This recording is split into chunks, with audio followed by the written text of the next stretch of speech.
Yes, y'all. Welcome to another episode of the Klyph Notes podcast. Hey, yo, this interview is really, really good. I recorded this interview a while ago with this cat, man, and no fault of his own. The quality of the audio is not what you expect, and that's on me. That's on me, man. We were recording this one in a new studio location. Look, no excuses. It's just not the audio that you would expect. And we had talked about trying to re-record the audio, but you know how it is, man. If you do any sort of a recording, you can never capture the essence of that first conversation. It's really difficult to try to repeat that. And so I was holding on to it and saying, man, but you know what? The interview was so good. The content is so good that I said I gotta release it, man. People need to hear this for a number of reasons. You're really going to. I learned so much about a cat who I've known for a minute. It was such a great time, and I think it'll probably be one of your favorite episodes of the Klyph Notes podcast. So check out this episode, man, with my guest, DJ Ronin Roc.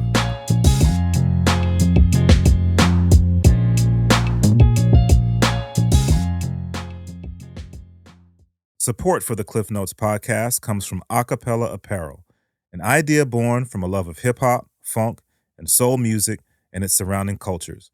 With fashion being a huge visual part of the cultures, they've created expressive images to pay homage, invoke nostalgia, and showcase the elements that make up the lifestyle and cultures of these genres.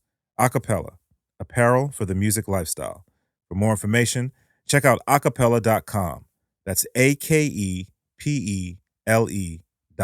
It's like, oh man, yeah, you didn't know I laid tile for houses? I was like, no, that would have came in handy like 3 months ago.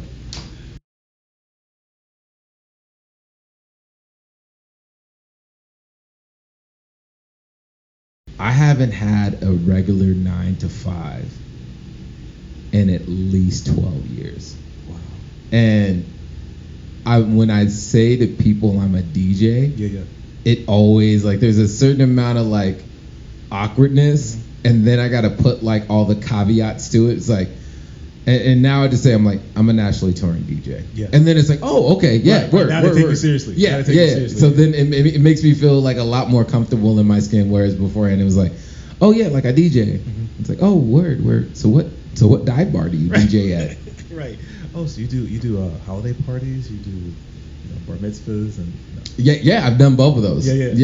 Those were both the worst and the best. Yo, we're just gonna jump right in, man. Y'all listening to another episode of the Klyph Notes podcast, available everywhere you get your podcasts: Spotify, Apple Podcasts, Audible, everywhere, man. It's so weird. As I'm saying it right now, I realize that like that's the thing that you do, right? When you listen to podcasts, they say that, and then they say like, share, subscribe. And I don't never say none of that. You know what I mean? Like, just come on, man. There's enough podcasts out there now. You know what to do. This is really dope. This is exciting for me to be able to do this interview with this cat because I've known him for a minute. I've known of him for a minute, and then I've known him for less of the time that I've known of him, and have gotten to know him better. You just did I am my own grandpa. Yo, we got Ronin Roc on the Klyph Notes podcast. What up? What up, man? How you doing, B? I am doing fantastic. I am so joyous for this. I'm also gonna say I'm gonna totally blow up my spot. This is my first interview. What? Yeah. How is that possible?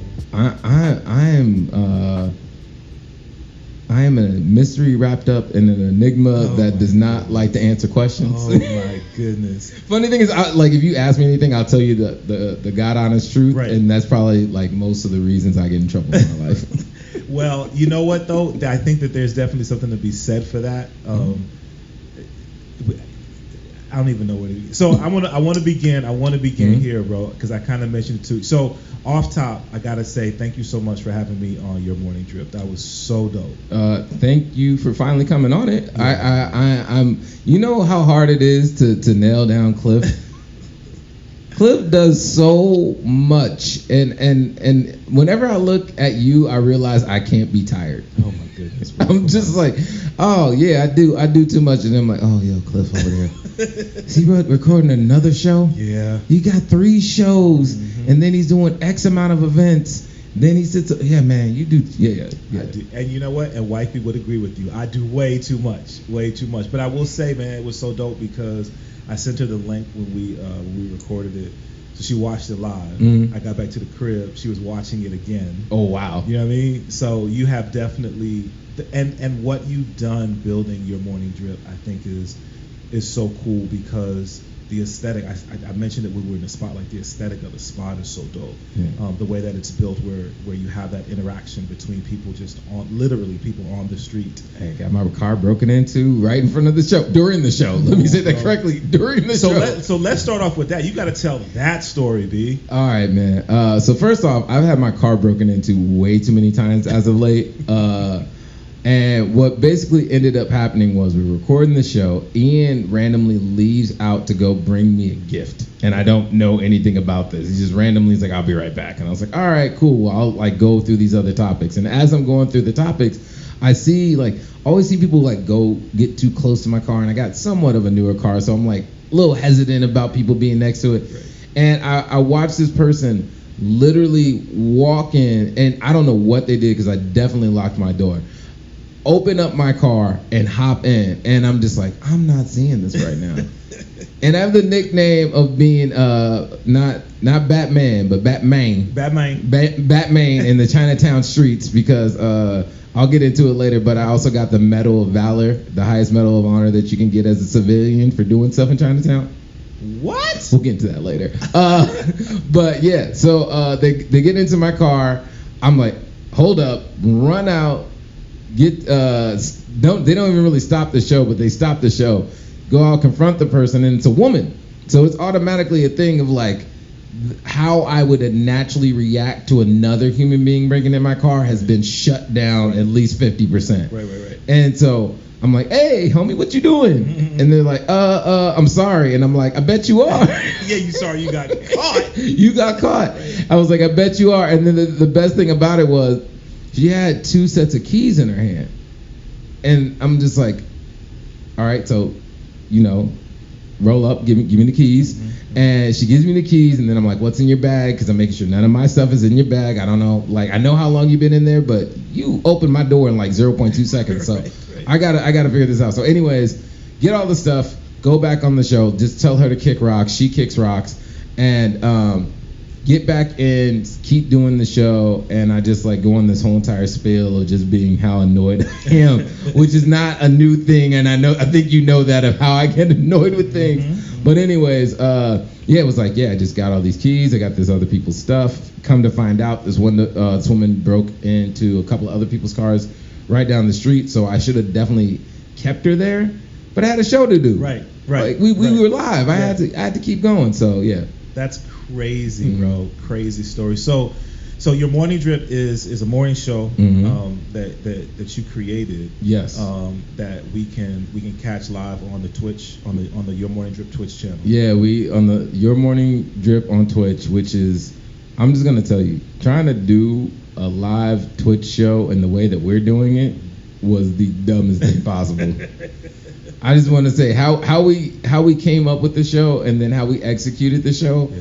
I did it as if it was like a thing that had some crazy big budget.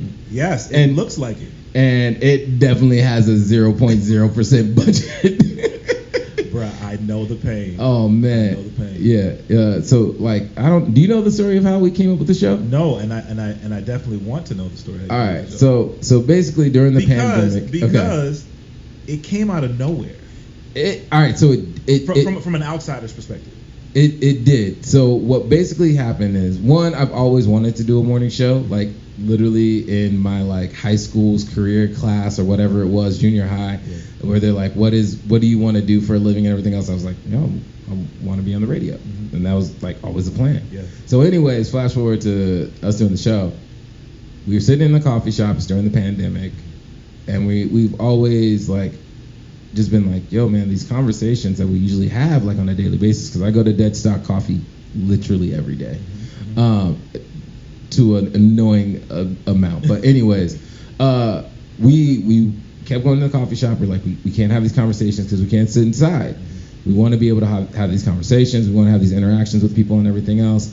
And it was just a thing that I give Ian, the owner of Deadstock, horrible ideas, like on a daily basis, to a point that I think he stopped going inside the shop and working and was like, I'm just gonna work on this like outside the shop and hire employees so they can deal with Kevin's horrible ideas.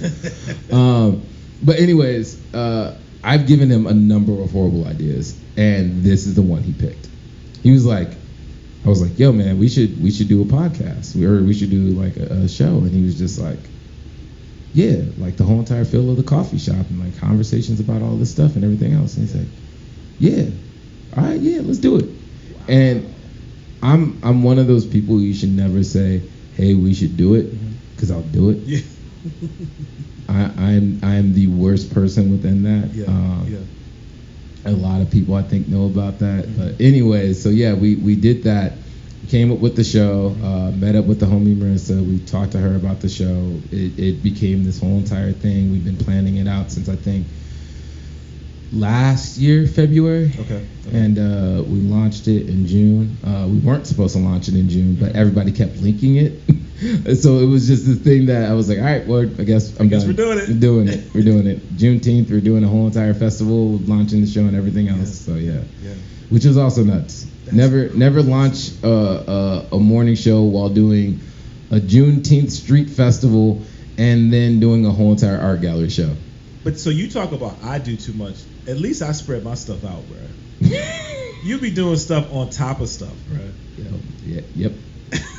Look, can't deny it. I can't. It's all right, horrible.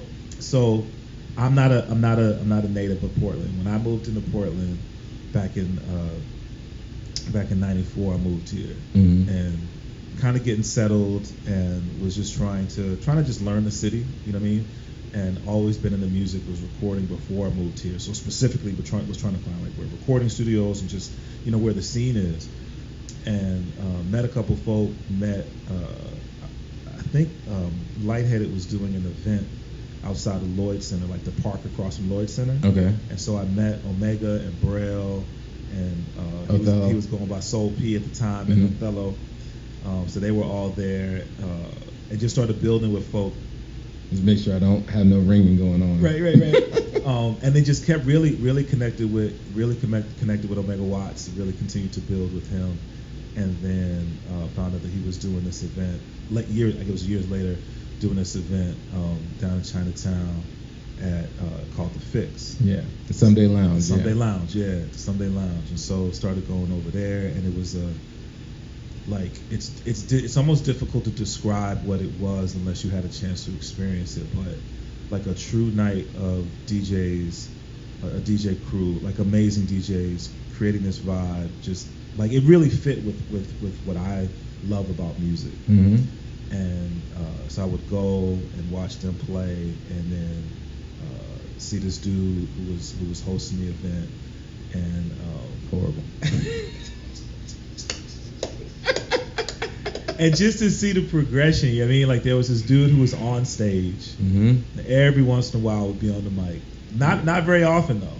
Very often. It was a back and forth thing with me being on the mic, because the original position was like I was supposed to be one of the promoters of the night, and then it was kind of like, all right, so this guy, the other guy that got hired on at the same time as me was a dude named Flossie that does photos, and so Flossie was doing photos, and then I was supposed to help with like promotion, and they're like, and you can like host, and it was like an kind of da. Right. And all you heard was, oh, I get to host. I just went in there, and it was a thing that like I was a long-standing member of the Fix, which we were called Fixtures. That was the name of I did not know that. It was Fixtures. Okay. So I was a long-standing fixture, and there was always the green room, and I never got to go back in the green room, though I knew the guys very well. It was like a thing that was like, yo, this is where you stop, young buck. You over here, we over here. But then I got hired on, and I'll air myself out because the story is hilarious. So I had another job. I was working at a skateboard shop called Novocaine in Clackamas, in Happy Valley to be specific. But anyways, basically what ended up happening was I told them, I was like, yo, I got hired on to be a part of the Fix. And like none of them knew what that was, but they were like, yo, dude, we just hired you to be like our store manager. Like, what do you mean you got hired on to another job? Right. And they did some weird stuff. So anyways, long story short, they fired my assistant. I told them they're idiots for doing that. And they're like, oh yeah, you're right. They hired her back on and they fired me. They fired me, and I was just like, word bet. So my first day officially being a member of the Fix was my last day of working my regular job. So needless to say, I went backstage, like, you know, knew the guys, but like went backstage for the first time. And I'll just say some greenery was provided, and I will say I am the lightest of lightweights. And I was gone instantly. And basically what ended up happening was I just sat on the mic for like the whole entire show and just kept me like, welcome to the Fix. What a first day. And the funny thing is that Rev Shines, one of the main DJs for the Fix, was just like, yeah, I don't know if this dude's gonna work out. Right. Understandably so. Yeah. I would have fired my butt right then. Yeah. But. So, I did a poor job describing it, bro. So as someone who was a part of it, man, like, and people who didn't tell have them an what the opportunity- Fix was. Yeah. All right, so the Fix at the heart of it was a DJ party, but wasn't a typical DJ party in the sense of being like, we're going to play top 40, we're going to play the music that is mainstream, the clubs or anything like that. And at that time within the Portland DJ nightlife scene, there was like top 40 club-ish DJs, but it wasn't as prominent as it was in the rest of the country. So the main thing that ended up happening with the Fix was they played like underground music, but they made it and mixed it in such a way that it was danceable. So we would be the most popping club night, one, on a Thursday, two, not playing Soulja Boy. In fact, our main brother within the Fix, DJ Kez, got in trouble because he this is horrible. We had an event, and you know how Nike takes over parties and comes out to stuff. Well, it was like Nike or Adidas, I can't remember which one, but they came out to the party. Some exec came up and was just like, hey, can you play Soulja Boy?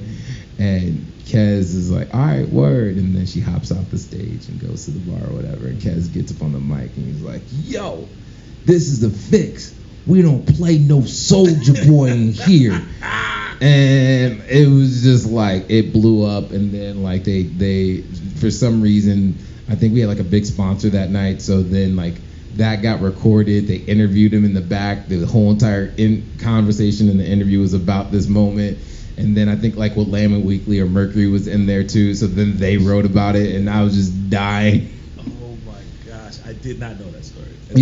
So like the thing is like, yo, if you wanted to go to a party and you were like a backpacker or underground kid, like a 93 to Infinity, a Jay Dilla fan, or anything else like that, it was a place to be at. And it was a thing that was like, you couldn't compete. Mm-hmm. And it like at the soul of it, like eventually we started doing performances and having guests come through.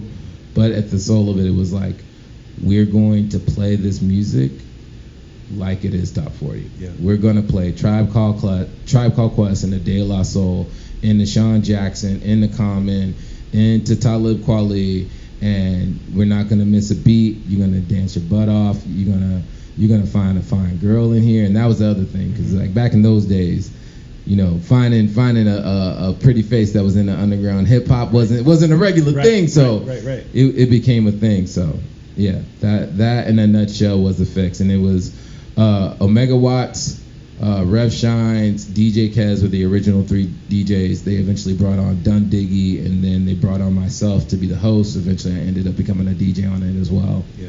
And then Flossie was doing all the photography, and then Lady Connie was helping out with like the booking and promoting and stuff. So yeah, that was it. Man, it's such a. Oh, and Kenny Fresh eventually became a part of it too. Right. Yes. Right. It's such a part of my experience in Portland. I mean, for me, getting to meet so many people because of what you folks provided as as a dope spot to just go chill, to network, to build with people.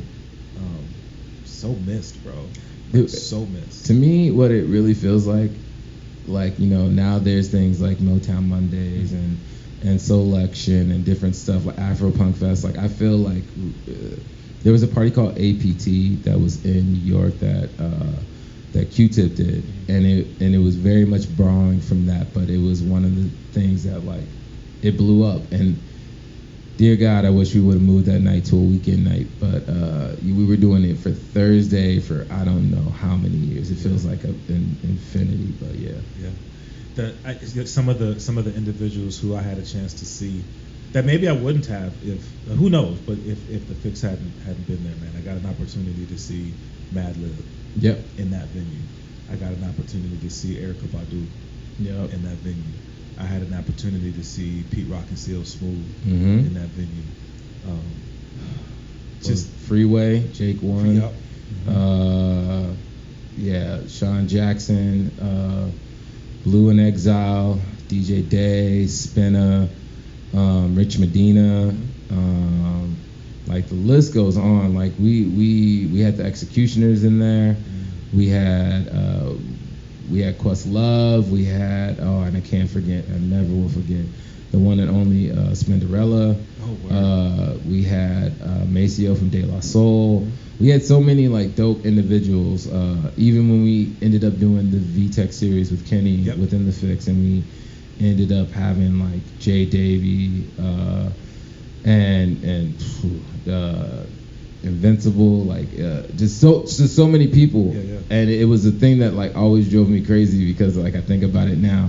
We did those shows, and I think the most we ever charged for was when we did the Erykah Badu, which had Erykah Badu, Jojo Ann Muldrow, and Dudley Perkins in. That's right. And like the big thing that ended up happening with that is because Erykah Badu wasn't supposed to be there, but it was $10. It's so crazy. Most of our shows didn't go over $5. Yeah. And yeah.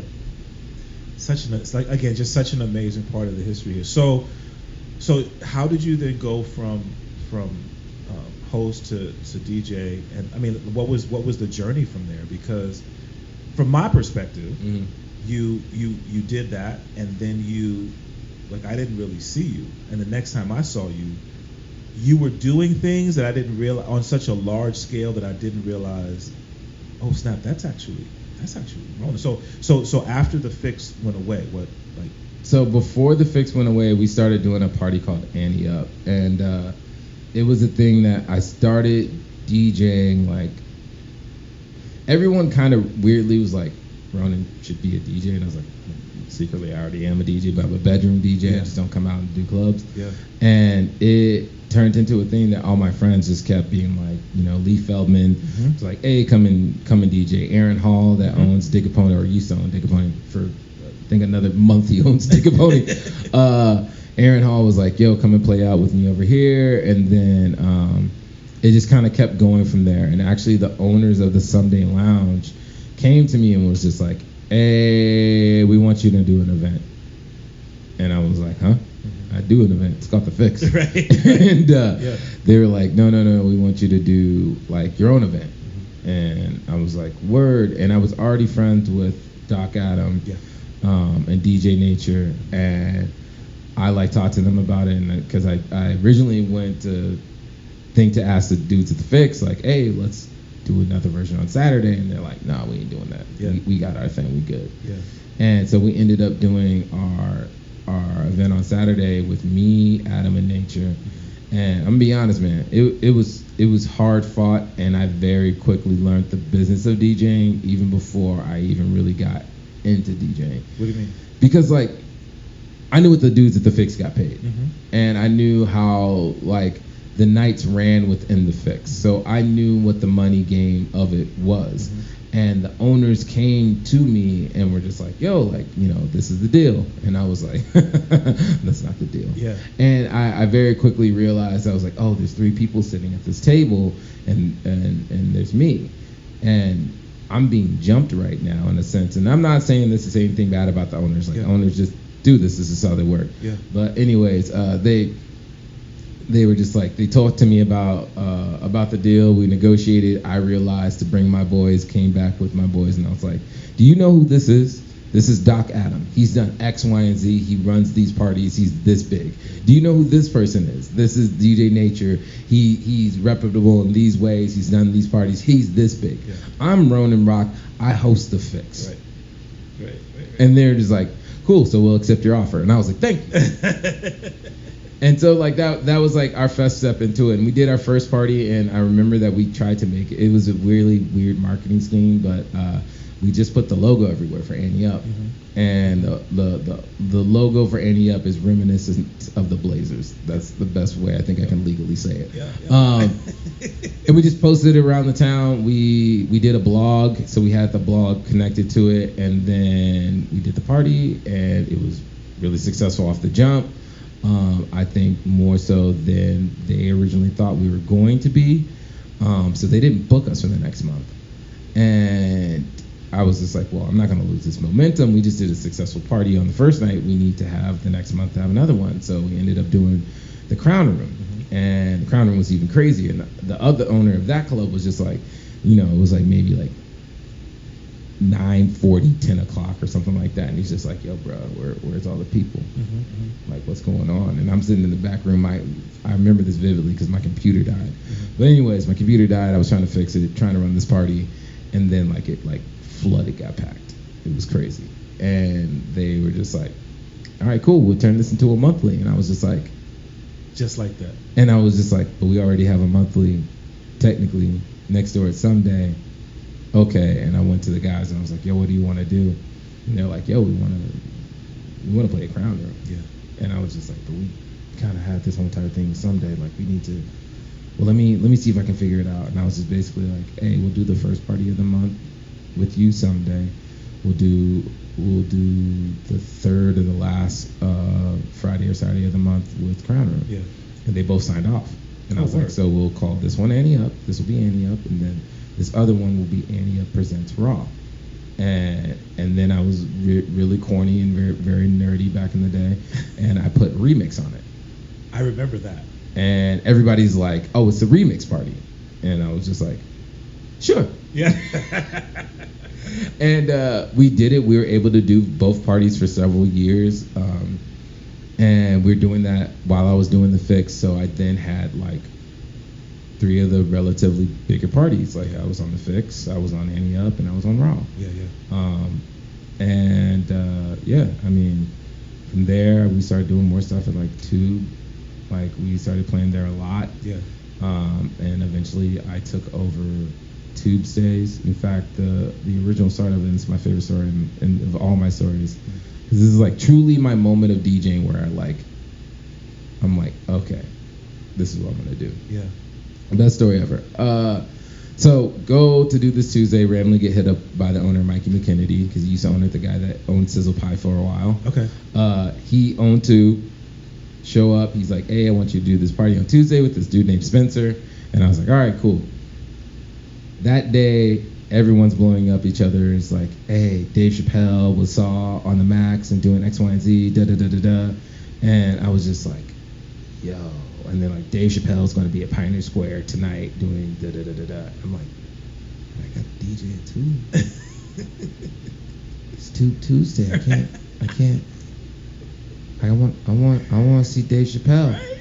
And for the youth that doesn't know, this is right after the Chappelle show ended, and this is the first starting of him coming out. Mm-hmm. And there ends up being over 10,000 people that show up. Crazy, yes. And so I'm DJing at Tube, but every time that I switch with the other DJ, I run down to Pioneer Square. Oh my God. This is also one of the first times I meet my partner, my girl, and sitting with her, waiting for Dave Chappelle. Dave Chappelle's not going on, so then I run back, and then I come back, and then I run back. And eventually Dave Chappelle goes on, but he tells everybody to go home. Yeah, I remember that. And I'm at the club with one of the very famous dancers of the city, Malice. Mm-hmm. And she's just throwing ones at me while I'm DJing because I'm playing nothing but Lil Wayne because I became a very big Lil Wayne head because of a Millie. And anyways, all this coincides with basically everyone came that knew that I was playing down to Tube. Oh, snap. And they brought all their friends. Yeah. So then there was this huge line out in front of Tube. Tube is packed. The owner is once again just like, oh, this is supposed to be like a dead night. We're just throwing something together, hoping that we would, get another $150 in bar sales. Now we're packed with a line down the block.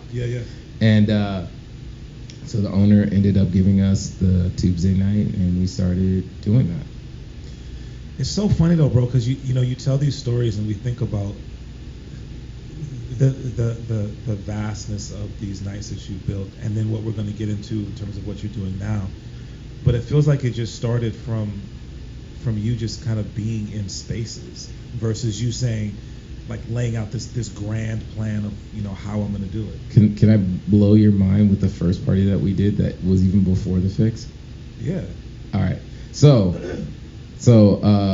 young Ronin Roc in his earlier days was named K-Roc.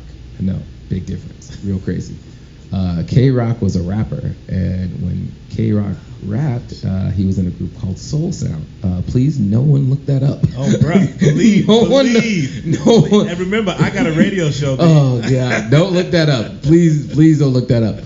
But anyway, so basically what ended up happening was we were a group. Was my roommate at the time that, and when I say roommate, I still lived with my mom. Okay. So it was me, my homie, living at my mom's house. Okay. Came up with a group called the Soul Sound. His name was X, but he spelled it ECKS.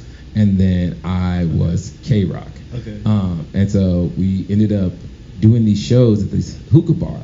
Okay. And it's almost the same story as all the rest of them. I'll tell you, it's like a fluke of a first party that shouldn't have been that successful. That ended up being dope. So, anyways, our homies got busted by this hookah bar owner for putting their flyers for their show at the Hawthorne Theater. Okay. He was like, instead of you promoting those parties, why don't you do your own?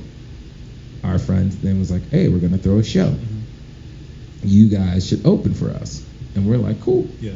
So basically, we go and open, and my friends don't know how to promote. Okay. So there's like 10 people there, and we do the whole entire show. Yeah. And it ends. And I'm like, well, shoot, like, homie's still DJing, we're in the hookah bar, might as well. So I just blow up. I just go online, and I've always been the kid that's been like, he knows where the party's at. Yeah. He knows where the empty house is at. Yeah. He's got the friend that's in Happy Valley that's got the mega mansion or whatever else. Kevin's got the connect to make the night go longer. Okay. So I just hit up everybody, and I'm just like, hey, we're all at the hookah bar. Everybody come down to the hookah bar. Yeah. And then all of a sudden, 300 people show up. Wow. And so, like, the place is packed.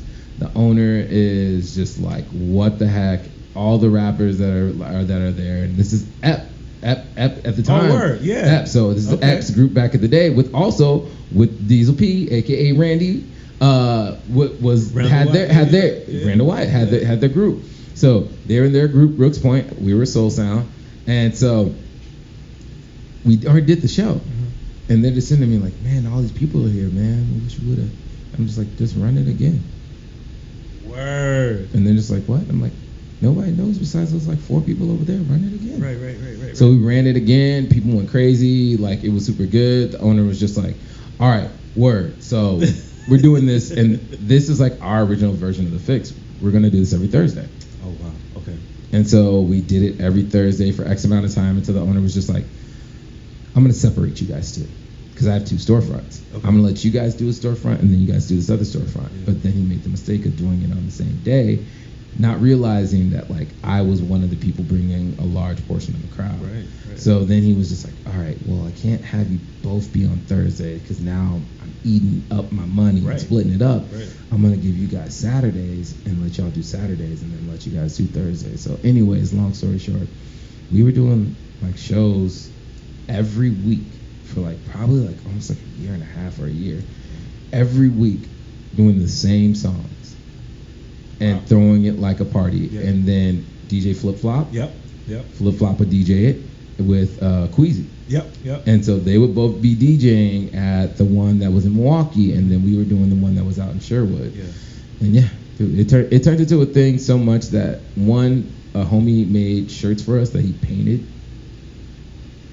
Made that out. People trying to buy it and me not being on the marketing side of things, like, or not marketing, but on the merch side of things, and being like, yeah, we should sell these shirts. Right. But he did that, but then we started realizing that people like started knowing our lyrics. And I was like, how do you know our lyrics? We only got like one song on MySpace, and it's not this song. Yeah. Anyways, long story short, which is never a thing that I do, that was like the first party that we threw, like in that sense. It's funny then because, you know, as I look at what you do now, it starts to make sense because you've had so much exposure. Because I was going to ask, like, was your experience with the Fix the thing that gave you sort of ideas as to how to build Annie? But no, it started even before that, which is the reason they brought me on to the Fix is just because I was running with all the dudes. Yeah. Like, even do you know about NAC? It used to be under the Burnside Bridge. So it was a clothing store. Okay. And the funny thing was I was super underage. Okay. And they would have me work the door because I would just always be the dude that'd be around. And for some reason, everyone always trusts me within that kind of stuff. They're just like, all right, yo, Ronnie, you work the door. We'll give you some gear later. And I'm like, all right, cool. Right. And I worked the door for a little while. It'd be funny because I'm like underage checking other people's IDs, and it was just hilarious.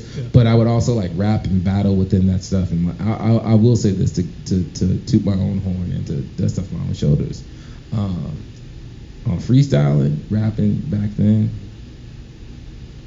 couldn't touch me. I hear you, bruh. Couldn't. I'm digging. No. I'm about to go digging, bruh. I don't think MySpace keeps those records, but you can go for it. You can go for it because we definitely were not on Facebook. Word. Yeah, so we did NAC for I like would rap there and battle people and do all sorts of stuff, and yeah, it was a long road. Crazy, bro. So you have, you have all this experience. You move into doing parties. You're doing Annie Up. You're working at. You're doing tube. Yeah. Ended up with just Tubes Day originally, and then it used to be us doing, me and Adam doing it one day a week, and then me doing one by myself, and then Forrest, and then another group did another one, and then it eventually evolved into just me doing it. Yeah. And when it evolved into me doing it that day, I ended up eventually taking over Fridays. Mm-hmm. And Fridays ended up being so good, so they were just like, well, give them Saturdays. Yeah. Like, why are we going to mess up a good thing? So it was literally me doing Tuesday, Friday, Saturday at 2 every week. Wow. And like every now and then I would take a day off and I would go like, hey, yo, little brother's coming on Friday. I ain't working. Right. I'll come over afterwards. Yeah. But yeah. So then I see this stuff. I kind of see these things happening, and so I'm doing my radio show. KZME goes away. XRAY FM comes on the scene. Mm-hmm. I get my show on XRAY FM at 8 to 10, which leads into Annie Up. Oh, the Annie Up in the Ruckus, yeah. And then that's where we meet for the first time. Mm-hmm. And I get to start building with you. Actually, we met before that. Where did we meet? We met because we were doing the Dilla night, and then you interviewed me for the Dilla night, and this is right before you left KZME and you came over to XRAY. Because I remember and I think we like glance over and tell me if I'm telling the story wrong, because if I am, then I will never say it again. But if I'm saying it right, then I'm like, yeah. Okay. What basically happened was, so I got my initial show because Aaron Hall was one of the board. And he brought me on, and then I was like, yo, you should give Kenny Fresh a show. Kenny Fresh owns a label, does X, Y, and Z. You should have him on. Yeah. He brings Kenny on. So me and Kenny are on there. We start doing it. You interviewed me for the Dilla night, and then they were like trying to figure it out, and we were like, when you left KZME or it shut down or whatever, we were just like, Kenny said it first, but I said it loudest. I was like, bring over Klyph.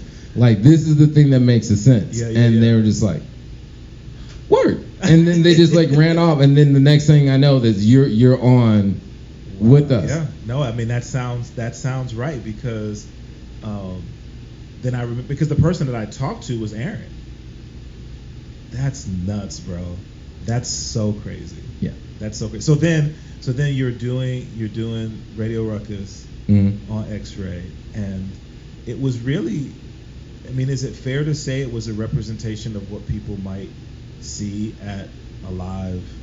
Oh, it definitely was. Like, it was definitely a thing that, like, so the beautiful thing about Radio Ruckus was, my hope was, and it did happen, was at that point I started playing at Black Book because I had to leave too, which is a very long and difficult story. But I went to Black Book.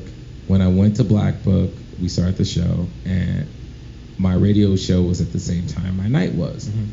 And I was like, I wanted to be that people standing in line to come see me are going to be listening to the show, waiting to come in. And it happened. And it made me very happy. I was like, I made it. That I'm legit. No one can stop me. I got people outside the show listening to the show to come into the show. But yeah, so it was a thing that, like, I would test out new stuff that I'd be playing. I kept it in some of the feel of the fix of being like, I'm gonna play stuff that other people aren't gonna play. This is still when blogs are really big. So I'm like, I remember because I learned of Amine from a blog, and then I found out later he was from Portland. Yeah. And it was like, yo, I'm gonna play this on my show. I'll end up playing this out. This will be great. Yeah. It's funny because I learned of Amine, same situation. I saw him written up in the blog. So this was before Caroline. I saw there was a blog, there was a project, and I don't remember the name of the project. There was a project. It was like a red album with the black mask on. Yeah. And I was like, yo. And then I found he was from Portland, so I was, okay, let me try to find this cat. And then Caroline, and I reached out to him on Facebook, and he was like, yeah, da or whoever was. It was probably him at that point. And then Caroline blew, and then that was it. So, all right, I'm gonna show you this, but I'm gonna say it on air just so you can kind of like say that this actually happened. Okay. All right. So basically, what ended up happening was, I can pull it up so quickly. So you can just look through there, and I'll just say it. So basically, what ended up happening is, Caroline is coming out. My roommate and my DJ partner, Doc Adam, is doing the remix or not doing the remix, but doing the DJ edit of Caroline so DJs can go out and play it. So Amine hits me up being like, hey, like, he's come out to my shows and stuff before. I've seen him out. Yeah. And he's like, hey, can you come and play, or can you play my music? Like, here's my song. I think you'll like it. Yeah. And I was just like, yo, word, son, I already got your music. Right. Like, and I screenshotted my Serato, being like, right yo, there. like, I have your music. Like, it's all good. Like, I'm already a fan. Yeah. And he's like, yeah, word, what's up? And then Caroline blows up, I swear, like a week later. And I was just like, yo, dude, this is so funny. Nuts. That's so funny. Yeah. All right. Cool. Wow, bro, that's crazy. So then, I know that those things are happening. I know that you're I know that you're spending in the city, and then I was damn near spending 5 days a week. Well, that's what I'm saying. I'm like, you were in the city, you were in the city, and then I hear, I don't remember the exact timeline, but then I hear about like a big event. Probably Tribute night. Yeah. Right. So I see the advertisement for Tribute night, and I'm skipping over a little bit. I want to go back a little bit though, because one of the things that was dope about the fix was just the promo that was done. It was so dope, right? Yeah. And I remember seeing like there would be these video clips of people like outside the fix, done just like really really well. Like really made you want to be there. So then I see the tribute night. So fast forward and I see the tribute night stuff. Kind of the same sort of feel. Like you see these videos of like, makes you want to be in the building. Yo, son, check this out one night, whatever. And then I see randomly, that you're spending. It's like, dang, Ronan's connected with this big company that's doing this tribute night situation. Yep. And so, and like, bruh, I'm talking about like years later. Yeah. I realized, oh, the big company is actually Ronin. Yep. Yo, B. Yeah. All right. So I don't even know how to get into it. All right. So there's certain stuff I'm gonna leave alone because I don't want to get into it. But then there's other stuff that I have to say because it's the only way it'll make it sense. Okay. So long story very short. Tribute night became a thing originally because we did. First one we did was 80s versus 90s, and we did that at Sunday Lounge. And then we turned around, and I was joking around with Doc Adam, and I was just like, who would win in a battle, Jay-Z or Lil Wayne? Yeah. And he's just like, because at that point, Lil Wayne was like killing the mixtape game, and but everyone still said Jay-Z was the GOAT. It was the back and forth. Yeah. So anyways, I jokingly was like, yo, Wayne would win, but Jay-Z is who wins in my heart. And he was like, yeah. And I'm like, I could just do a whole night of Lil Wayne. He's like, no, you can't. And I'm like, I probably can't, but if I could do Jay-Z and Lil Wayne, we could get away with it. And then we ended up doing it, and we called it Carter versus Carter. Okay.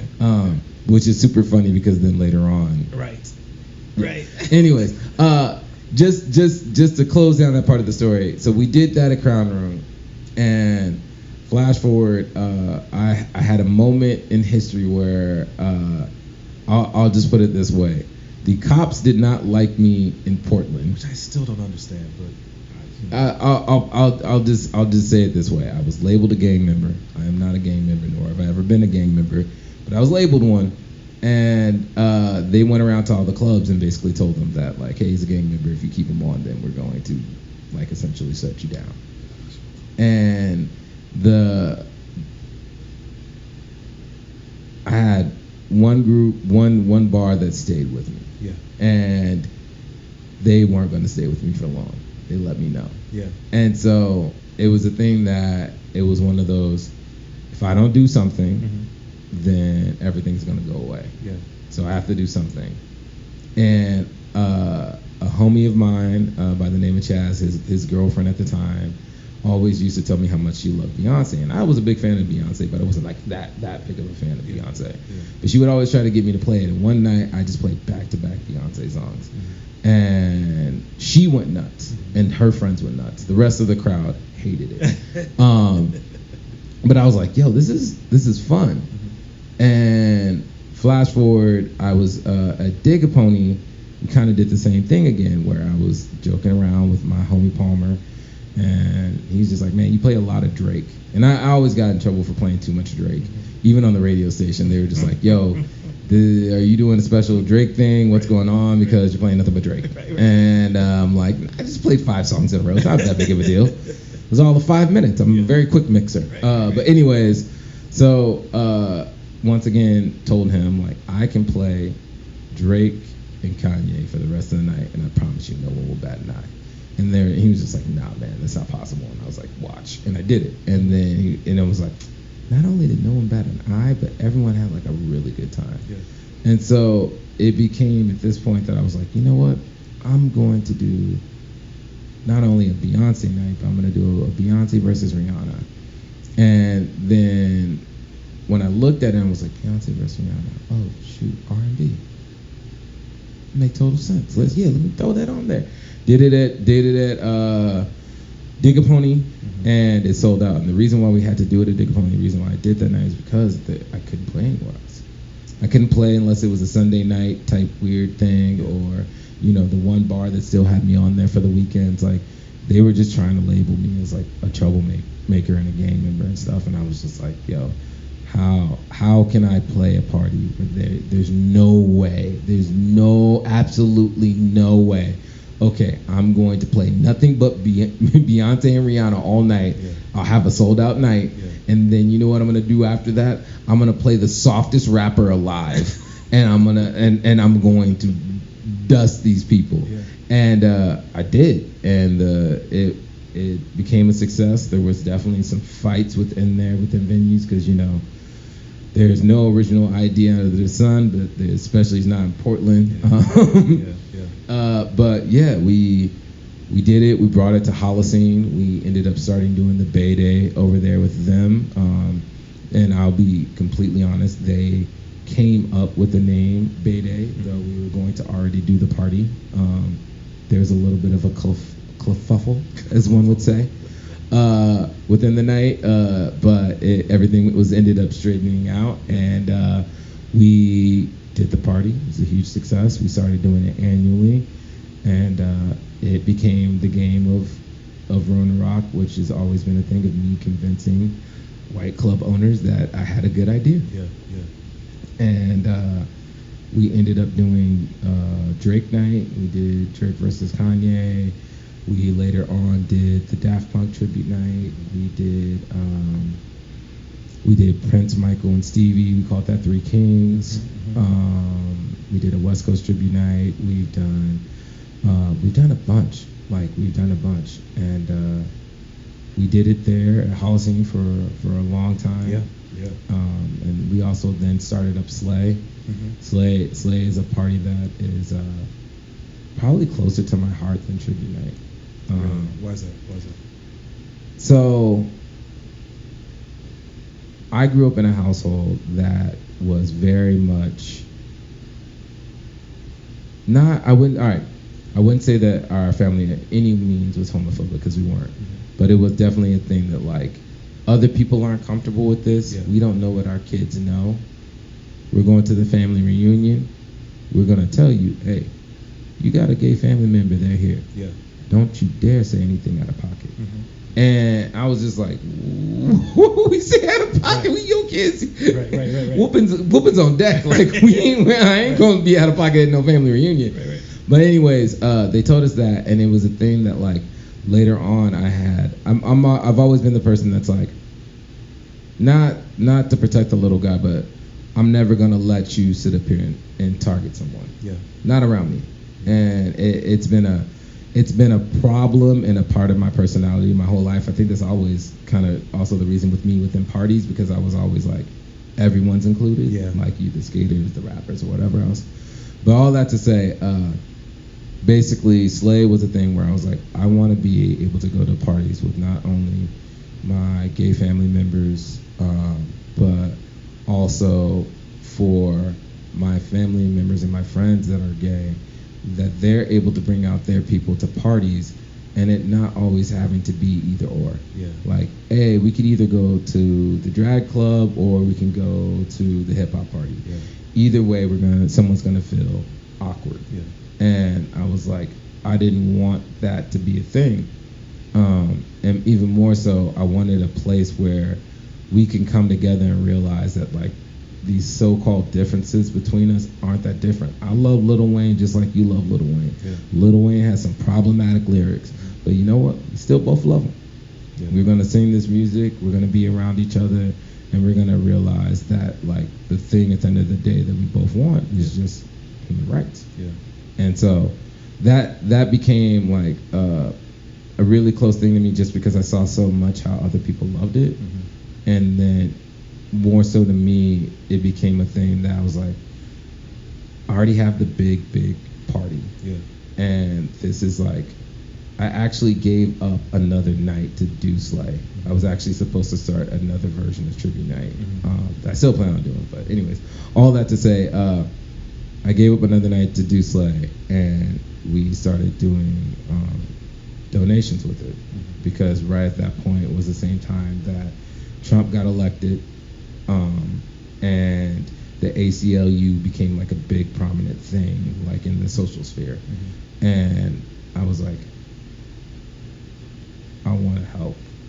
I don't know exactly how to. I don't know how to do all the right things or anything else, but I just want to help. And so that became our way of doing it, not only bringing people together, but even more so to be like, I want to find causes that I can back. And I'm not a rich person by any means, so I can't sit up here and do X, Y, and Z, but like, we as a collective, as a group, can start to donate and to do things with this. Which I found very quickly is also can become a problematic thing. Yeah, absolutely. How dare you donate to this charity? Yeah, especially when you have any sort of level of recognition.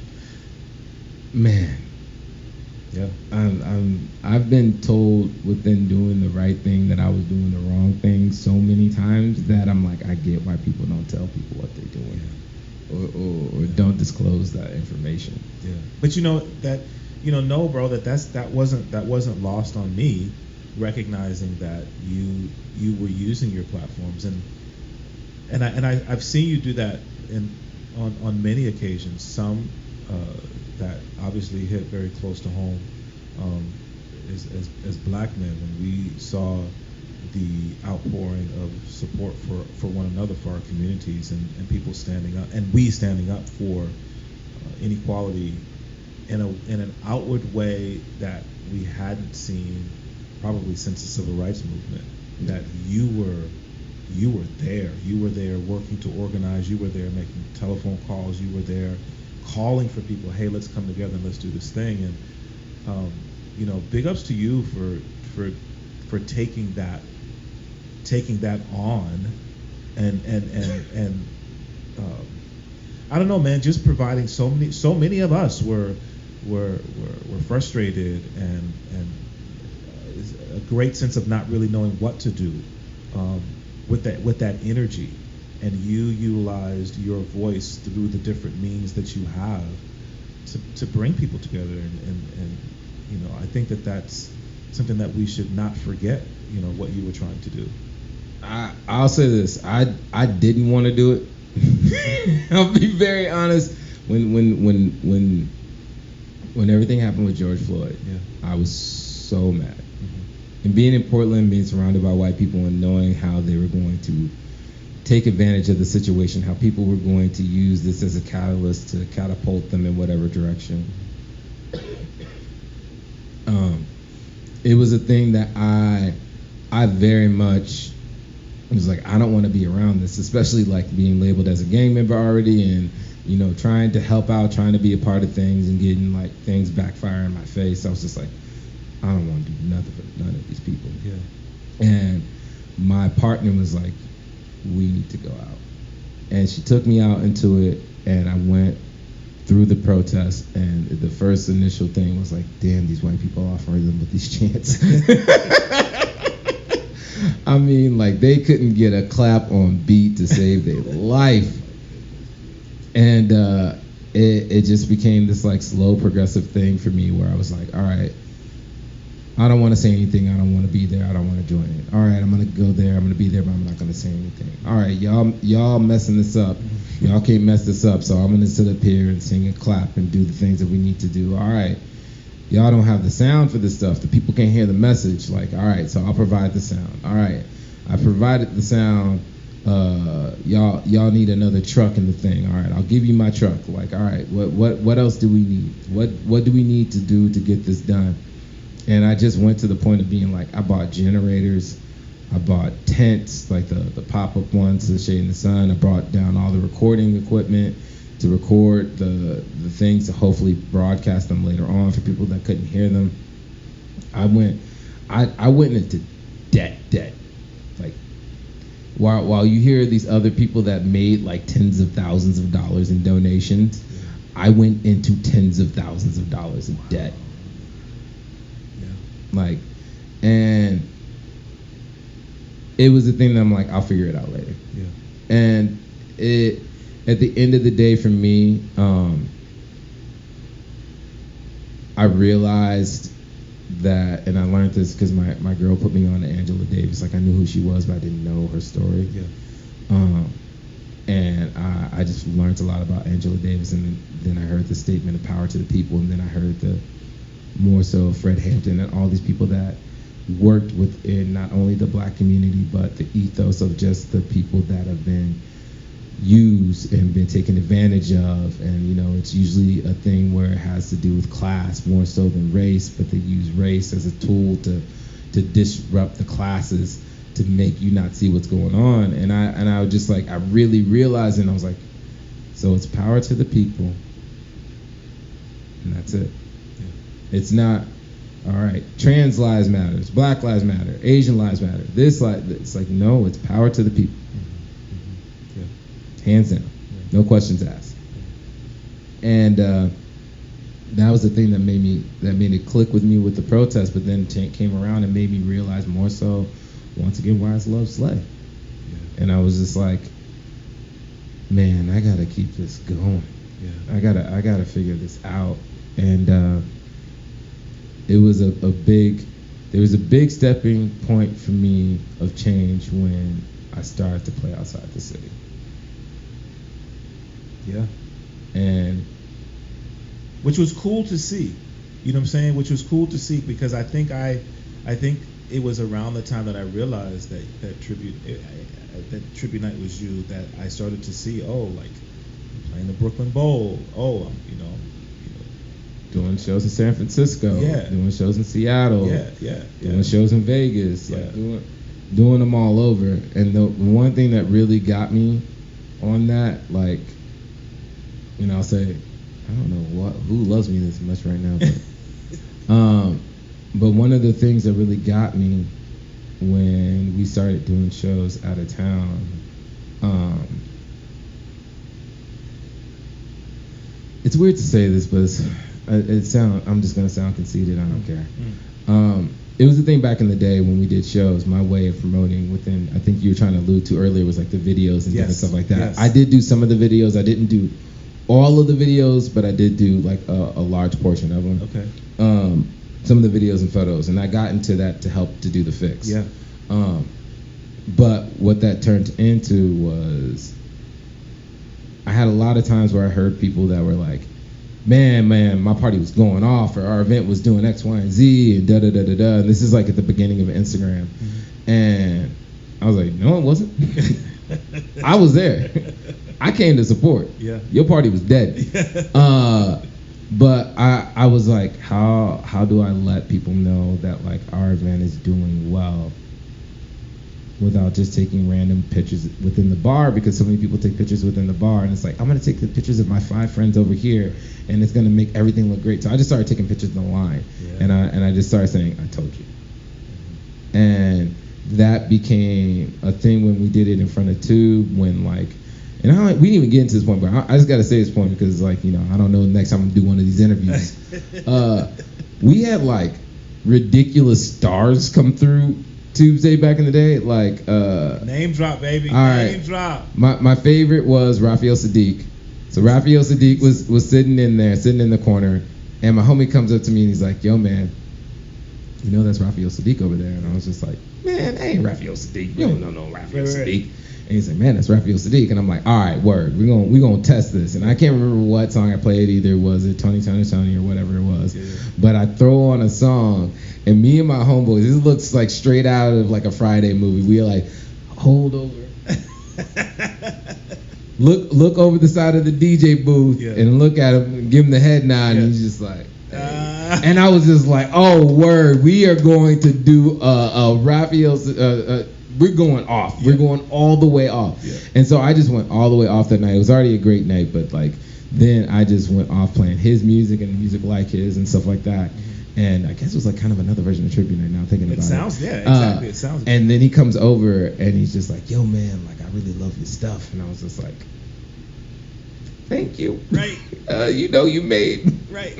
All right, just keep going. And he's just like, yeah, all right, yeah. So how can I get some of your mixtapes? And this is the running joke with me. And I was just like, I don't do mixtapes. And he's just like, what do you mean you don't do mixtapes? I was like, I don't do mixtapes. Yeah. He's like, so how can I hear you play again? Yeah. I was like, you have to come back again. And he's like, all right, well here, take down my email. Matter of fact, take down my number. Just hit me up and let me know when you make one and just send it my way. And I was like, all right, cool. Crazy, I never hit him up. Never made a mixtape. Right. That's so crazy though, bro. Just think about this. I am a nationally touring DJ that's never made a mixtape. But you know what? But you. That's a lie. I've made a mixtape, but I never put out a mixtape. Okay. But I mean, you also operate in your own lane. Yeah. You know. Yeah. You are your own person. You know what? I try to be. It's been more thrusted upon me than being a choice because I always loved being in a crew. And when I was in the crews earlier on in life, I was always the young gun in it. So I was the Lil Wayne next to Birdman, next to the rest of Cash Money. I was a very ending verse of Back That Thing Up. I know someone's gonna hate me for saying that version of it, but we all know. I don't know the regimen of words that we're allowed to use, so I'm gonna keep it PG. Oh no, this is a podcast. We're not on the radio. Okay, I'm around Klyph, so I'm gonna keep it PG. I feel you. But basically, yeah.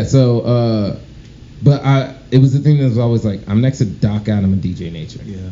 Like these dudes are battling dudes not only here in the city, but making music and battling dudes across the country. Yeah. You're not stepping up to them. Yeah. And then it was like before that, I'm like, I'm on stage with Omega Watt of the Lightheaded, who just released his own CD that we've been bumping in my like skateboard shop for the last X amount of years. Right. And Rev Shines from the Lifesavers is over here that's done Today's Good News and done all these other mixtapes and different stuff and worked with these artists, gave music to Dilla. Like, I've always been like, yo, like, I'm cool. Yeah.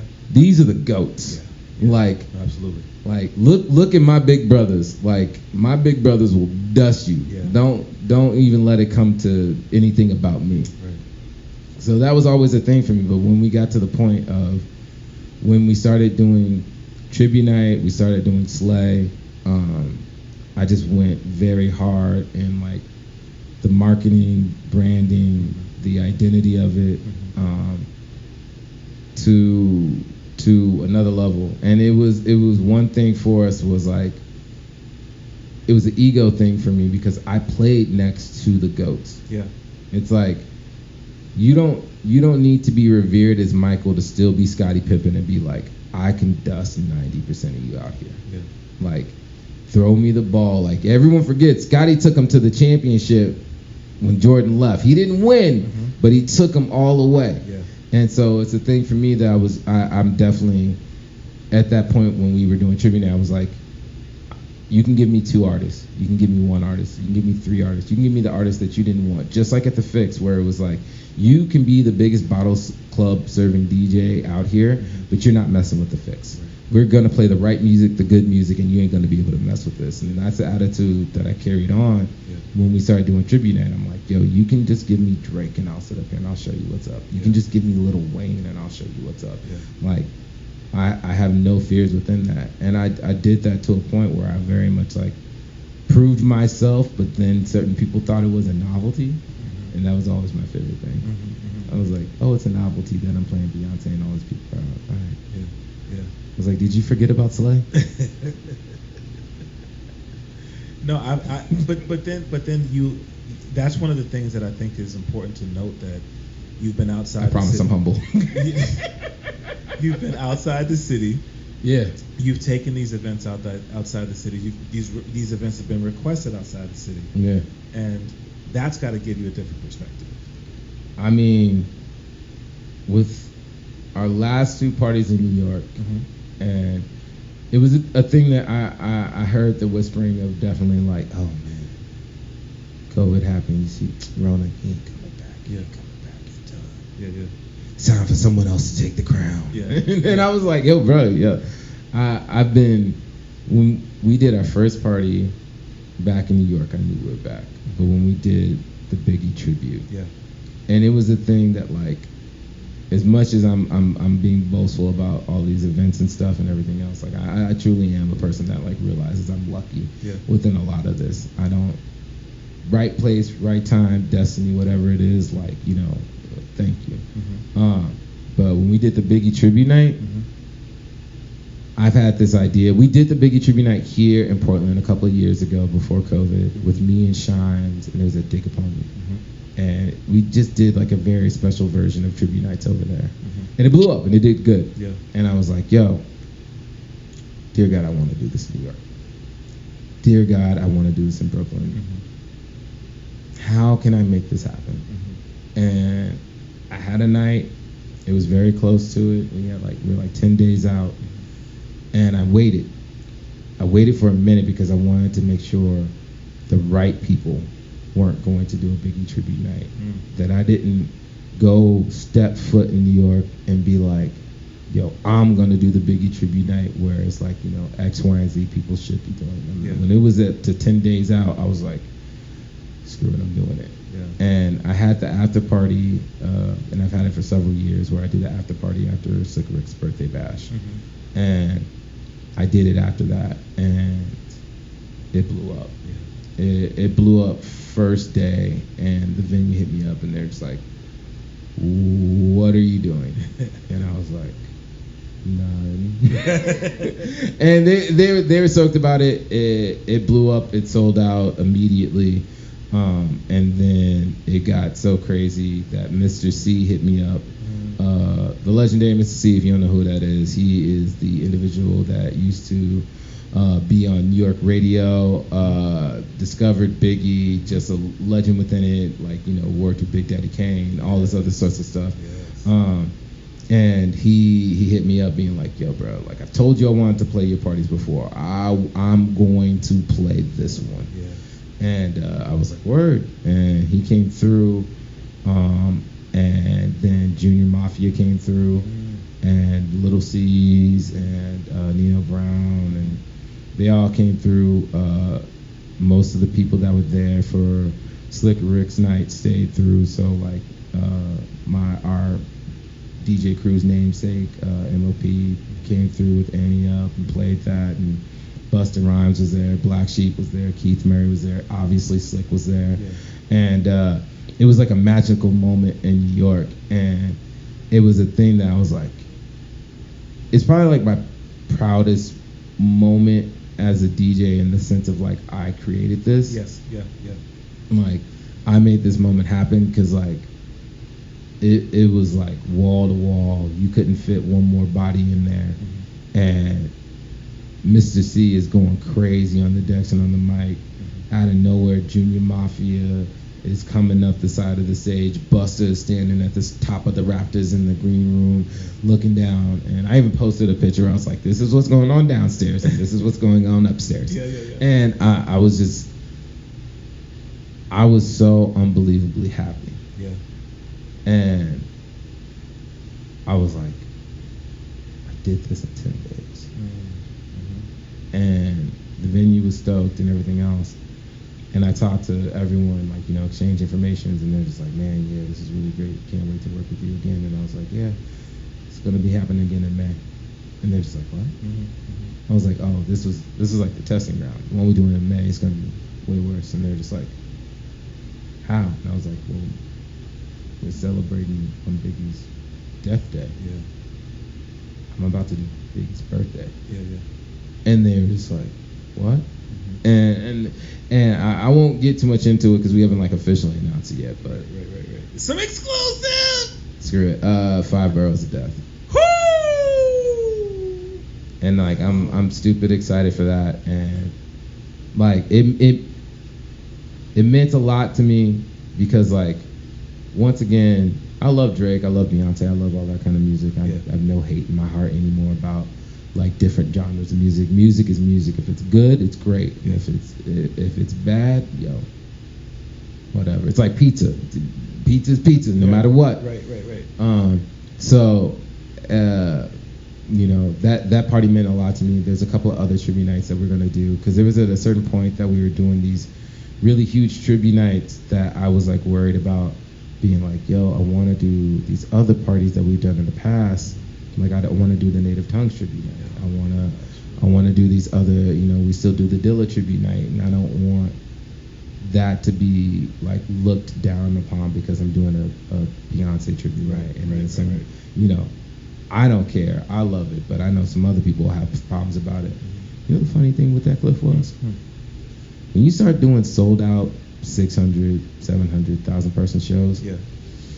DJs talking crap about you really starts to loosen up a little bit. Right. Homies that were like, yo, I wouldn't, yo, man, I ain't playing that party. I ain't playing that. Hey, yo, man, you know, if you ever need somebody. Right. It's funny how we as human beings are, right? Once we see, oh, there is something to this. Like, what you gonna say? Man, I'll say this. There's some parties that I haven't done that I knew would be successful. Yeah. That I left on like the cutting room floor that I wish I hadn't. Really? I getting back into events now that the pandemic has been over a little bit, like, the belt has been able to loosen up a little bit, ain't been as tight. Right. But it was definitely a thing that I was just like, oh man, I could have been living. Yeah. But it's okay. We're doing, like, I'm happy with what we're doing. We just started up some new partnerships with people, which is going to be redonkulous. Yeah. If people thought I was touring and doing other events a lot beforehand, it's about to be 10 times worse. Wow. So let me just say this. I'm just going to put this out there. You know what I mean? I'm comfortable calling myself a DJ because I'm on the radio. It's the only reason I'm comfortable calling myself a DJ. When I'm around people like yourself and of course the amazing people that you mentioned who are right here in the city, Rev Shines, DJ OG1, DJ Juggernaut, Nature. I mean, so many amazing DJs here. Dun Diggy, Matt Nelkin. The list goes on and on. Fat Boy. Anyway, I heard Jesus. Yes. Man, tell you, You know what I mean? I heard you mention that you are interested in doing native tongue tribute. Yeah, so the big thing for us right now is that, like, at least within Portland, which is funny enough that I can more easily book out 1,000-person venues in other parts of the country than coming back to Portland. What? I don't understand. Sorry. But no, like, we have there's a whole series of tribute nights that are very personal to me, like, making sure that the Dilla tribute night that keeps happening, making sure the Native Tongues tribute night, making sure we do the Biggie night, even more so than that. The New School Native Tongues doing, like Mos Def, Talib Kweli, different stuff like that, making sure that part of the game still is recognized out here is definitely a big thing for me, and to a certain extent, because I was a member of the Fix and these other parties, I feel like it's like my responsibility to make sure those things still happen, and to a larger sense, make sure that the DJ community still is healthy. And that's one thing that I will say without trying to be negative at all. Like, our music scene as a whole has evolved to a different way than what it was, and I'm very happy about it. But I feel like the organism that is our music scene maybe isn't as healthy as it should be. What do you mean? The best way I can put it is this: how venues control the narrative and the sound of us is too much. I would say in a lot of times it feels like it's a colonizer within leading the ship that is the music scene within Portland. Because aside from Hip Hop Week and PoHop, how many hip hop festivals are there in Portland? All right, within that, how many are regular hip hop music nights? How many of those are in big venues? How many of those are on weekends? How many of those actually go at like the proper time of night of being like, hey, we're gonna start at 9 and end at 2? Like, when are those things recognized in our city? And it's like, even with us having venues that we can play at, and I'll bring up the example of Blue Monk being shut down, Blue Monk being hated on for being a hip hop venue, just those sort of things that aren't allowed to happen in our city. The other prime example, Jay-Z came and did his last supposed tour at the time here in Portland and didn't sell out. They were selling ground floor seats for Jay-Z for less than $100. Like, that's in the thing that I feel like our scene is unhealthy, because it's hard for us to provide the things that we want within this community in the right ways, because we are not left with the opportunities to do so. And I said it on the show, like, I definitely am trying to lead the charge within trying to change that and trying to give opportunities to people and not being like a gatekeeper within that, being like, hey, if you got a good idea, you feel strong about it, let's do it. Yeah. And I don't need to take any credit. Shoot, I'm gonna put my name in my own parties. Right. Which is, again, just interesting. Not the norm. It's just not the norm. It's not the norm. But I think one of the great things that comes from that, though, is that we get a chance to see that you can be successful without always having your face on the front of the situation. Yeah. And when you're about the art. And I'm definitely about the art. Like I said, man, it's crazy to think that I started throwing parties when I was 19-ish. Yeah. 19, 18, and I've been now I'm 36. Been doing it for a minute. Haven't had a regular job since I was like 23. That's crazy. That's crazy. I've been living off of being a DJ and doing this music thing for pretty much my whole life. And the person that instilled that into me was Guru. Guru said this thing in this interview where he's like, yo, and it was at the time when 30K was a lot of money, but it's like, if I can make 30K a year off of doing this, why would I do anything else? And I was just like, if I can make a living doing this thing that I love, and there has been like hard times within it, and it's never been the music's fault within it. Yeah. It's always been the people that own the things that allow us to do this art. Yeah. Those have been the more so the difficult things. Outside of that, man, like, I love this thing. Yeah. I love every part of it. I love performing.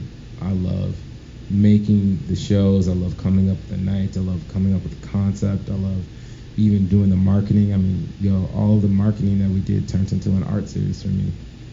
Which is so dope. And speak on the art itself and how people can get an opportunity to not only see it but have a piece of that in their lives. So last year during Black History Month, I was hanging out with my son, and he asked me, what are we going to do for Black History Month? And I was like, what do you want to do? And he's like, I want to watch Black Panther. And I was like, that's my son. That's my son. In my Denzel Washington voice, that's my son. But he did that. Chadwick Boseman became a very prominent thing to me because, like, I'll admit this, I was a hater before Black Panther came out. I was like, man, they're gonna do X, Y, and Z. This is not gonna be the thing. And then I saw it and it came out, and I was like, yo, you put black people in this kind of light. Yeah, pretty amazing. And I was like, yo, it's not a sad story. Anyways, drew him, and then basically turned around and ended up trying to do a character for each day of the month, realizing that I have way too many things on my plate to do that. Did my best, and instead made it into a series that we showcased on Juneteenth when we did the launch of Your Morning Drip. Within that, we did that show, and like now I have, coming back around to Black History Month this year, I released the full set, which was 29 pieces that we did in the Chinatown Gallery, and we had it up there for the whole entire month of February, and then February and March we had it in Dead Stock Coffee. I'm looking for another place to showcase the work, and got a couple people that are like reached out to have us do us, like a record store hit us up, and a couple other places hit us up. But trying to figure that out, but also working on the next set and series of it. I'm gonna give myself a year to sit up here and come up with 30 pieces, which I don't know if you can do quick math, but 30 times 8 hours. Yeah, it's a lot. Yeah. It's a lot. So 8 hours on each one of those pieces, and they all meant a lot to me. But like I think my favorite sets within it was I did one of Samuel L. Jackson, Yep. and I did him in all my favorite movies of him. So Do the Right Thing, which inspired Your Morning Drip, Mr. Glass from Unbreakable, Julius from Pulp Fiction, Mace Windu, and then Nicolas Cage from the Avengers. And yeah, that was one, and the one that is the most selling out of all of them is the Sade piece that I did, and the running joke of that is that was a flyer. Was it really? That was a flyer from one of our parties, and I had to do it because the venue was like, hey, there's a chance that we can get sued if we use the art in these other forms, so you need to get someone to draw something out. And I was just like, whoa, I don't got time for that, so I'm just going to go ahead and sketch it out. Just sketch it out right and now. I threw it out, and then I put it as a part of the series, and then everyone was just like, I need this. Yeah. You know the first person that got that was the brother McConan. I love McConan. He's the first one to get the Sade piece. I basically had this teacher that took me under their wing, and I basically call him Dad. It's my dad, Dave Anderson, the GOAT. He just retired this year, but he had me as his assistant. And I was like teaching. I eventually started helping him teach drawing and painting within his classes. And even when we were doing our graphic design class, I got in a little bit of trouble. And this is kind of a running thing with me of getting not really doing anything to be in trouble, but trouble just finding me. Mm-hmm. Our teacher for our graphic design program basically didn't know how to use Max. Got mad at me because all the kids would come around my computer to learn and everything else, and basically try to fail me out of all my classes. Just letting you know, I also was his lab assistant, and I also had to teach him like, hey, this is how you do this thing in the Mac. This is how you do this X, Y, and Z. Anyways, long story short, he eventually changed my grades to all A's. And I then dropped out of college. I was just like, how do I go from an F to an A? Yeah. But no, so I was teaching drawing and painting. When I left school, my teacher, or my dad, aka David Anderson, would bring me in for lectures. Yeah. And I would do lectures or talks or come in and help him teach out some of the classes. So I've always been within art and drawing and stuff. Like when I was real little, before I like discovered rap and learned that I was good at it, I thought I was gonna be a comic book artist. Really? Yeah, I thought for real that I was gonna like draw comic books, make animated TV shows. I was like, oh yeah, I'm nice with this pen. Yeah. Let's do this. Yeah. But yeah, so like. This, like, besides me making flyers for a long time, it was like, I would take photographs for our shows, but I would use all my artistic skills for our events. Like, I did the background videos for the Fix. Yeah. I did some of the advertisement stuff, not like the flyers, because Dun Diggy and Omega Watts would do those, because they're amazing graphic designers. Dun Diggy's like some big wig at Nike now or something. I don't know. But yeah, so it was a thing that I definitely like would do the, Flossie did the photos to a certain extent, but I would do like some of the other stuff that would be then some of the coverage for the parties. Right. And I continued on doing that within Annie Up. So it was always a thing for me that I ended up wearing all of the hats, where it was like, all right, so I'm DJing, I'm promoting, I'm doing all the graphic design, I'm doing all the negotiation with the bars. I then would do the photography of the events. I would literally run around with the camera like I was like, I gotta get 100 photos before the end of the night. I gotta make sure to get them. But yeah, I would do all that stuff, and it just turned into when I started doing these flyers, because also the Notorious. I think you and OG1, didn't you and OG1 do the Notorious NYC party while I was like out of town for tribute night? Was it you? Oh, it might have been OG1 and Juggernaut. I think that's what it was. And so the flyer for that party, I drew out Biggie, and then that became the Biggie that's a part of the series of art that I do now. So like, I just took some of those that I did, because I was like, I've already done this. Like, why?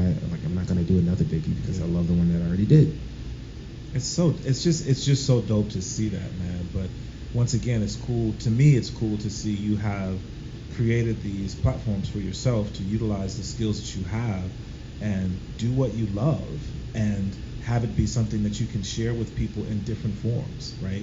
If people like to go out, there's something that you've created for that. If people like visual art, there's something that you've created for that. If people want to come together and build community, you work to create those opportunities. I mean, you're utilizing your gifts in such a great way. And I want people to know that, and I want you to know that it's recognized, that it's seen. Yo, I'm gonna tell you, it comes from a selfish place because I don't know how to ask people for things. So I don't know how to like be like, hey, do you want to come and take photos at our party, or hey, can you come and do this flyer from us? I also am a person that's like, I ask once and then I don't ask again. And so it's a thing that like someone's got to do it. I'm just gonna do it. Just forget about it, like, and just to go ahead. But. Yeah, but then and I know you're deflecting, but then on the flip side, bro, like I've seen like meeting Jesus, and shout out to Jesus, and meeting him, and then seeing how much you are from the outside perspective, how much you are mentoring him and giving him opportunities. The go watch. I'm not going to. You have to go watch my episode of Your Morning Drip on Twitch. But the offer and the things that you shared there, that you're offering to me, and thank you for that. But letting folk know that you have ideas and that you're willing to, I'm trying to be careful how I say this, that you're willing to share the love and to share the knowledge to a certain degree to those who are in a place to receive it. I'm always and forever going to be down to support our community, our music scene, to grow within anyway, because one thing that I realized after the fix was gone was there was a vacuum, and there wasn't, and I think we kind of touched on this, but like there wasn't enough of carrying the crates. I now realize that if there is a weak or missing or whatever within the scene, it's my fault. And I don't mean that to be like the weight is all on me. I mean that like we all each have a role to play within this, and if we all forget about playing the role of doing the mentorship to passing it on for the next generation, then we can't get mad when the next generation doesn't respect the things that we love. And when you have kids and you don't sit up here and show them about Tribe Called Quest, don't be surprised when Taylor Swift is their favorite artist. Shout out to Taylor Swift. Right. Like, yo, you can't be surprised when you don't share those things with people. And that's one of the big things with me working with like Jesus is he was a person that reminded me of myself, but more so he was a person that was hungry. Yeah. And I've always been like, I don't want to be on the mountaintop alone. I don't want to be the solitary goat within doing stuff. Like I want my crew, I want my team. But I just recently heard, I can't remember the comedian's name, but he was saying, it's like, hey man, people think in America you need 20, 100, whatever amount of dudes to take over the world. You only need 3. And that stuck with me because I was like, if I had 3 of me, what could I do? It's like, yo, I got plans to do, and I'll just speak it into the universe because I know what's going to happen, and I ain't scared. But like, I want to do festivals. I want to do bigger and better things because, like, you know, bigger festivals, bigger event spaces, bigger nights. I want Portland, because the fact that we don't have our own Afro Punk festival doesn't make sense to me within how we are within our community.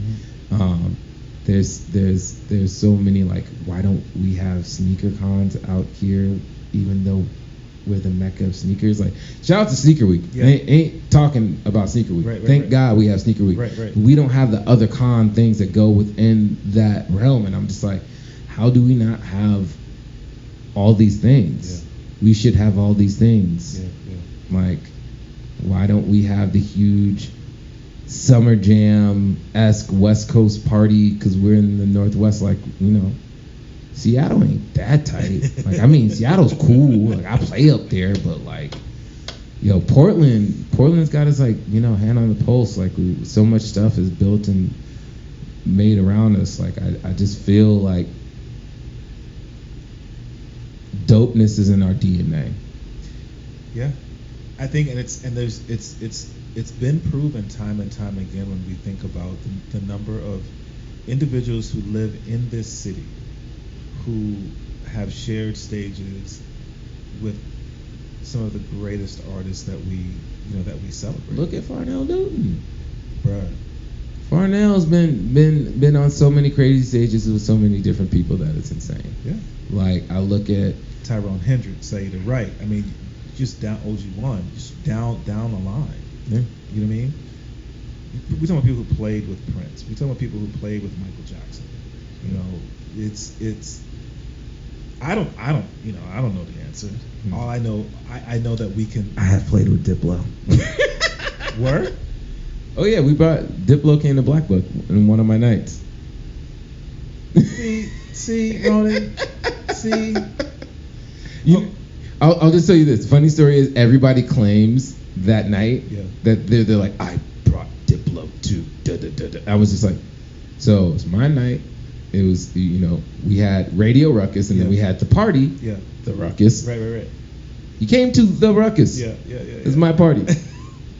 So, but that's one of the other things that we talked about a little bit. I don't know if we talked about on your morning drip or afterwards. It's there's a number of people who, to me, it seems like were here and you were at least influential in them being in Portland in some form. The one thing that I just have these moments of like, I don't know what it is. Maybe I have it's dual moments. It's one where I have imposter syndrome where I'm like, yo, I don't deserve her. I'm not. I shouldn't have this. Any day they're gonna realize that like I am not what I am. Mm-hmm. And then other days I'm like, yo, did you forget about Dre? Yeah. I have those moments and I remember I put up a post and I was just like, just so you know, I was a part of The Fix, I was part of Annie Up, I was part of Raw, I was part of Massive, I was part of Hot Mess, I was a part of Town Bombing, I was part of Rockbox, I was part of Annie Up, I was part of Tribute Night, I was part of Slay, and it's like, and I was like, I've been a part of, in my mind, out of the 20 greatest parties that have probably ever been in Portland out of the last 20 years, I've probably been a part of like 12 to 15 of them. Yeah. It feels like probably realistically like 10, but like I'm like I've been a part of like 10 of them. Yeah. Like how many other individuals get to say that, and I feel proud about it. Yeah.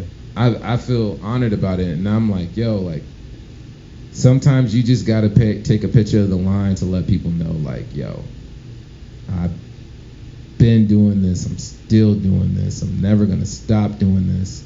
And it like every time that y'all think that I reach the plateau or whatever else, I'm gonna break through the ceiling. But at the same time, like I'm gonna make sure this now after the protest, I'm gonna make sure to grab people and take people with me. Yeah. I'm gonna make sure that whatever I do when it wraps back around to the city, that I'm going to leave it in a better spot than where I found it, and that there's going to be people long after I'm gone, retired, or whatever else, that like there's going to be the right dudes in the right places, because that.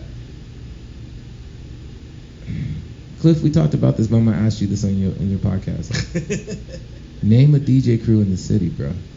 Yeah, I can't. And that's the thing. It's like I don't mean to talk crap or anything else like that, but when I say like the music scene's in a hard position, I'm like, how is there not a DJ crew in our city that's widely recognized? Yeah. Like, I mean, I know of cats that there's no DJs together, But in terms of when we talk about some of the history that we've spoken of, to that degree, I can't. And it's not that I'm tapped in everywhere, but if there was a Fix or if there was a Rockbox, I mean, then we would know about it, right? And I just don't know. And that's the thing, that's why I talk about like saying like it's hard to have some of these, and I hope I don't get you in trouble, some of these colonizing club owners within these positions, because it's like those things aren't allowed to happen. And people say like, yo, like, you know, you can play wherever you want or you can do whatever you want, like, you know, there's always an open space or open venue. I'm like, but sometimes it's the right space and the right time to do stuff. Yeah. You sometimes you can't do, and I've been known as being like the person that works at the club that's dying, that brings back life into it. Like, I've done that several times, but sometimes you can't do that, and sometimes that's not the right place to sit up here and grow something. Yeah. And that's the thing that like I always want to like look at within this new generation of doing things. They don't really go about it that way. They're used to the Netflix version of like there's already a platform and thing created for me. I just have to be good enough to get on. Yeah. Instead of being like, we are already great enough. We're gonna come together. We're gonna take over this space. We're gonna make this new thing. Yeah. So it's hard for people. Yeah. Man, I'm you know, a couple things. One, thank you for telling the stories. Yeah. You know, because I think that those are, I lean into this more and more, maybe just as I'm spending more time on this planet. But this is a part of our history, right? That we tell these stories, because if we don't tell these stories are forgotten. Mm-hmm. And so thank you for coming through and telling the stories. It is funny. As I say that, it is funny because I think we were saying this before we turned the microphones on. Everybody and their mama got a podcast. You know what I mean? So thank you for coming on the Klyph Notes podcast. Hey, yo, thank you for having me. Yeah, like I said, man, this is my first time doing one of these, so this is which still I feel brand new. It still blows me away. You said something to me that was it was weird for me to hear. And it's something that I believe in, and it's something that I strive to do in my daily walk in having relationships with people. But when we did your morning drip, you expressed that aside from spending some time together and chatting, that you were recognizing things that you felt like I had done and wanted to give me my flowers. And it's weird to hear that, especially when you do things when that's not really like the forefront of your mind, like that's not really why you're doing it. So, but I also want to make sure that you recognize that I feel the same about you, and I want you to know that it's recognized, the things that you've done and the things that you have contributed to, and the impact that they've had on the city, the entertainment section of the city, but then also I think our cultural society here. Obviously, on young people, up and coming people, the opportunities that you provide, the platforms that you provide for many voices, that it's recognized, bro. And big ups to you for willing to step out there and take risks and lose things for doing that. You know what I'm saying? So, you know, it's recognized, man, and I appreciate you. And I know that there are a lot of other people out there that appreciate you. And we don't, you know, sometimes it's hard to. We don't think about that. Mm-hmm. We don't think about showing love to one another. But love to you, bro, for what you've done and what you continue to do. Hey, man, thank you for it, man. I really appreciate it. It means a lot to me hearing it from you, like, because it's a thing that, like, we have those things that are individuals that are pillars in our community, and I think that you are definitely one of those, and I think that you're one that we need, because and I hope that you know this about yourself, but I'm going to feel like you don't, because you're so humble of a person. You have such a big and genuine heart that it's a thing that anything that you say, it feels authentic. And I think that that's like a thing that you need within a voice, within a community, especially when within like these spheres of being on the radio or anything else like that, like especially within our sphere of hip hop, mm-hmm. and us developing like this sound of Portland, this niche of Portland of what it's going to be like. If we don't have these authentic people that are speaking the truth of it, it doesn't grow. Yeah. No, thank you, brother. That's love. That's love, man. I value that, and I appreciate that because I try to live my life being authentic. I try to let my yes be yes. You know what I'm saying? And if that's recognized, and that means that all glory to God that what I strive to do is coming through. So it's love. That's love. Yo, so many things that you're working on. If people want to tap in and I know that there's see I know some things that we can't talk about, but I know some things. So if people just want to tap in so that as stuff is being shared, they don't miss out. So the main for me is Ronin Roc. One day I'll update my website, but for the most part, it's the things that you can find me on. Ronin Roc, that's my DJ name, that's my artist name. Your Morning Drip is pretty much everything that I'm pouring myself into. And then for the events that I mainly do right now is Tribute Night and then Slay. Both of those aren't happening right now in Portland, but for some reason happening all over the country. But we'll be coming soon back to Portland, and we'll be doing a lot more stuff soon. Yeah. Don't say nothing else, bruh. Don't say nothing else. Sound Out Madison Square Garden, August 15th. We going live. Yo. You know the funny thing is, don't let that happen. Right? Don't let that happen. Oh man, I'll be a fool. Oh my gosh. Hey yo, and listen, and I'm saying this out here publicly. I hope I said it on your morning drip. I went home and talked to wifey about it. I am getting a Ronin Roc piece to put in the house.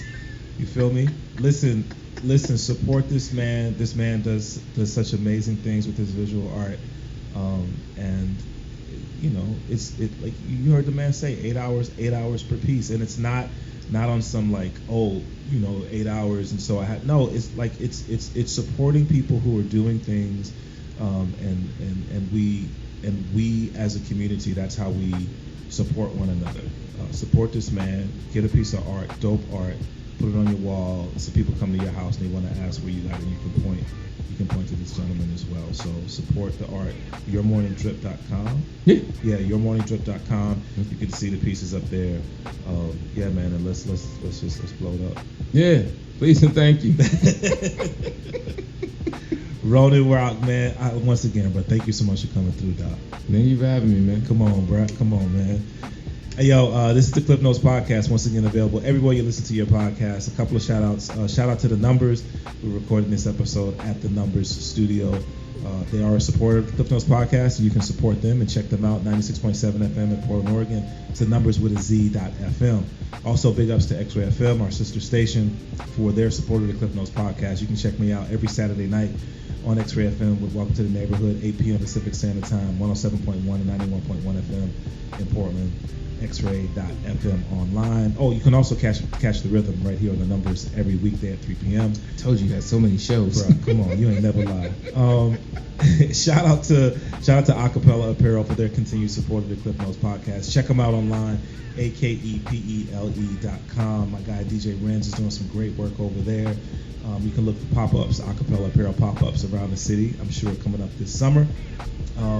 And then, yeah, man, last but never ever least, big ups to the homie, Theory Hazit, for creating the official theme song for the Klyph Notes podcast.